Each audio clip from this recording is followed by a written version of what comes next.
ආයුබෝවන් යාළුවනේ සිනමා ලෝකයා වෙත ඔබව සාදරයෙන් පිළිගන්නවා.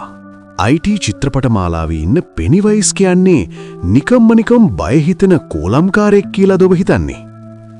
ඇත්තටම පෙනිවයිස් ගැන අපි නොදන්න තවත් රහස් ගොඩක් තියෙනවා. පෙනිවයිස් කියන්නේ සාමාන්‍ය කෝලම්කාරයෙක් නෙවෙයි. ඔහු ඇත්තටම IT නමින් හැඳින්වෙන අතීත විශ්වීය ජීවියෙක්. ඔහුට ඕනෑම වෙස්මුහුණක් බන්න පුරුවන් වුණත් ළමයින්ව ලේසියෙන්ම බය කරන්න පුළුවන් නිසා ඔහු නිතරම කෝලම්කාරයෙක්ගේ වේශයෙන් පෙනී සිටිනා. පෙනිවයිස් ආහාරයට ගන්නේ මොනවද කියලා ඔබ දන්නවද? ඒක මනුෂ්‍ය මාංශ නෙවෙයි.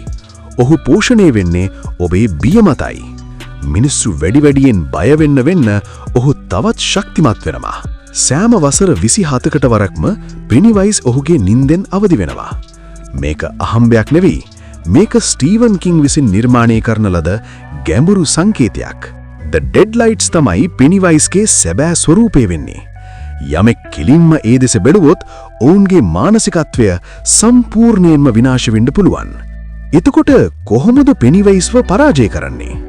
ඔහු ගොඩක් බලවත් වුණත් යම් කෙනෙක් ඔහුට බය නැතුව මුහුණ දුන්නොත් ඔහු දුර්වල වෙනවා. හැමෝම එකතු වෙලා බියක් නැතුව ඔහුට විරුද්ධ වුණොත් පෙනිවයිස්ව පරාජය කරන්න පුළුවන්. චිත්‍රපටවලට වඩා ස්ටීවන් කින්ගේ පොත්වල පෙනිවයිස් ගොඩක් බය හිතන කෙනෙක්. බොහෝ විස්තර චිත්‍රපටවලින් ඉවත් කරලා ඉතිරින්නේ. පෙනිවයිස් ගැන මේ රහස් ඔබ කලින් දැනගෙන හිටියද? චිත්‍රපට සහ චරිත ගැන මේ වගේ තවත් තොරතුරු දැනගන්න දැන්ම සිනමා ලෝකයා සබ්ස්ක්‍රයිබ් කරන්න. අපේ මීළඟ වීඩියෝවෙන් නැවත හමු වෙමු.